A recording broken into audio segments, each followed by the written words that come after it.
Welcome back, ladies and gentlemen. My name is DargonEvo. Today we are checking out the brand new S.H.Monsterarts Megaguirus that was just revealed. Now this may be some of y'all's most anticipated figure, which let me just say, this is a huge contender for figure of the year, in my opinion. But we're gonna break this down a little bit, give some thoughts and opinions, talk a little bit about the price and potential release window. So grab your favorite beverage and sit down and let's get right into this video. So first off, we have this image that y'all probably don't want to see. You've seen this going around all over the place with the official reveal photo, but we actually have a lot of shots of the actual diorama display they have somewhere in Japan. We get a lot of lovely angles next to the brand new 2000 Godzilla. But that's not all, because this is an evolution set. We also get some mutant Meganera, if I think that's how you pronounce it, which serve their queen right here. But we also get some larvae, but this is going to be really similar to the Hedorah evolution set that we got about a year ago. See more of them right here, but this is all super exciting. Like I said, people have been waiting on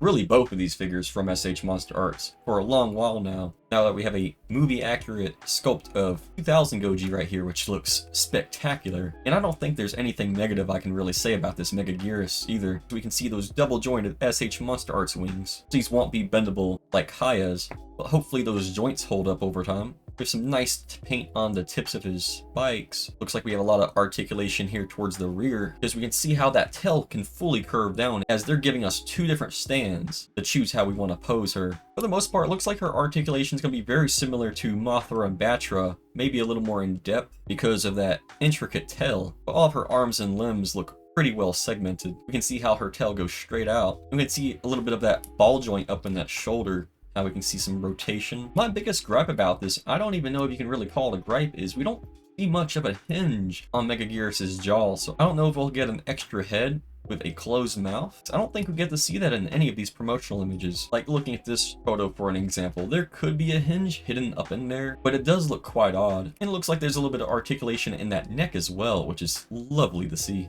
And here's a clearer photo, which you could maybe see that once more.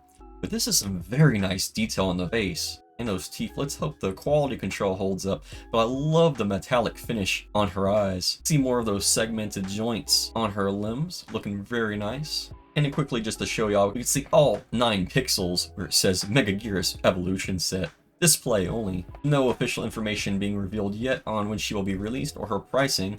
But currently, fans are speculating that she'll be around 160. Let's pray it's a little lower, but the Hedorah set wasn't necessarily cheap either. Reasoning we were hoping for a lower price is because she is a smaller monster, but with the amount of intricate detail and joints, I don't know if that will make much of a difference. So I guess we'll just have to be at Tamashii's mercy, but this is definitely going to be a day one pickup for me, for sure. So if their Godzilla 2000 is not supposed to come out in Japan till October, I would speculate a January to March release for Megaguirus right here. So for a US release, I would expect probably around June from places like Big Bad Toy Store, Entertainment Earth, etc. This is definitely one figure they have not cheaped out on. And quickly before I forget, I want to point out all of the accessories Megaguirus comes with. We can see in this photo alone, we have 1, 2, 3, 4, 5 Megalania in one larva form.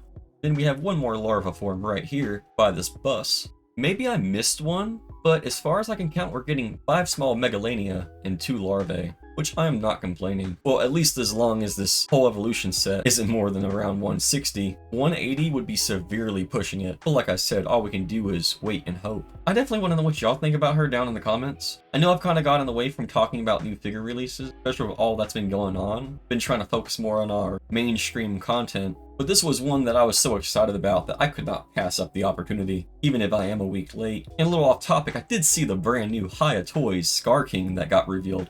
That thing is absolutely badass. Can't wait to see it in 2030. But I hope you like what you saw and enjoyed the video. My name's DargonEvo, and as always, have an amazing day. Peace.